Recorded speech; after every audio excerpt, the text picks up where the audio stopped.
ఎప్పుడైనా ఎక్కడైనా మీ చేతిలోనే వార్తా ప్రపంచం.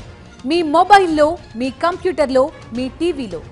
సాక్షి టీవీ డిజిటల్ ప్రసారాల కోసం లాగిన్ అవ్వండి www.youtube.com/sakshi-tv. Subscribe Sakshi TV YouTube channel. East India company British జాత్యహంకారానికి నిలువు దోపిడికి పెట్టింది పేరు. రవి అస్తమించిన బ్రిటిష్ సామ్రాజ్య ఏజెంట్గా 200 సంవత్సరాల పాటు భారతదేశ ప్రజల్ని బానిసలుగా చేసుకొని నరకం చూపించిన కంపెనీ ఇది. సంపద రూపంలో భారతీయుల రక్త మాంసాలను దోచుకున్న సంస్థ. ఒకప్పుడు ప్రపంచంలోనే అత్యంత పవర్ఫుల్ వాణిజ్య సంస్థగా ఉన్న ఈ కంపెనీ ప్రస్తుతం ఓ భారతీయుడి చేతిలో ఉందనే విషయం తెలుసా? ఈస్ట్ ఇండియా కంపెనీ 1600లో బ్రిటిష్ రాణి క్వీన్ ఎలిజబెత్ స్థాపించారు.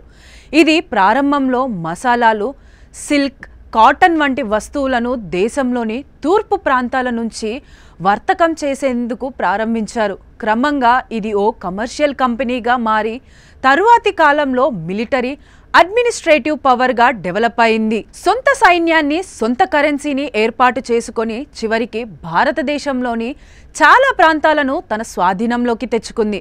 1857 తిరుగుబాటుతో బ్రిటిష్ పాలకుల్లో కదలిక వచ్చి 1874లో ఈస్ట్ ఇండియా కంపెనీని బ్రిటిష్ ప్రభుత్వం రద్దు చేసింది. దీంతో భారతదేశంపై ప్రత్యక్ష నియంత్రణ నేరుగా బ్రిటిష్ ప్రభుత్వం చేతుల్లోకి వెళ్ళింది. అప్పటికి కనుమరుగైన ఈ సంస్థ ట్రేడ్ రైట్స్ను యూకేలోని భారత సంతతకు చెందిన వ్యాపారవేత్త సంజీవ్ మెహతా తీసుకున్నారు. ఈస్ట్ ఇండియా కంపెనీ బ్రాండ్ను పునరుద్ధరించారు. మెహతా 2005లో ఈస్ట్ ఇండియా కంపెనీ పేరుపై ట్రేడ్ హక్కులను పొందాడు. దీని చారిత్రక మూలాలను కోల్పోకుండా దీన్నో లగ్జరీ బ్రాండ్గా తీర్చిదిద్దారు. లగ్జరీ టీలు, కాఫీలు, చాక్లెట్లు, సుగంధ ద్రవ్యాలు, ఇతర కాస్ట్లీ ఫుడ్ ప్రోడక్ట్స్ను విక్రయించే హై ఎండ్ బ్రాండ్గా తీర్చిదిద్దారు.